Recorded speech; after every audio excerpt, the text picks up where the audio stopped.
There is a famous book I want to quote here which says, "Think with the end in mind."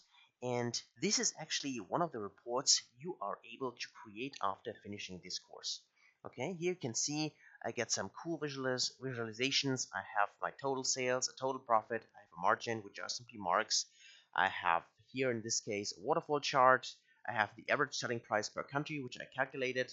I have my top 3 categories here, which is in this case fish, cheese, and drinks. With the total of these 3 inside here visualized, I have the years here, which I can use as my filter, or I have my customer groups grouped into my top 5, 6 to 20, and top the rest.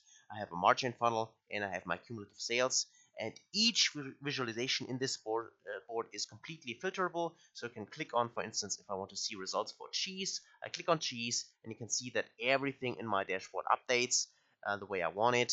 And yeah, that's exactly what you are able to do after finishing this course. So you will be able to create these kinds of visualizations. We will create a similar one at the end of the course together, but of course you can also do this on your own afterwards and use your own color palette as well.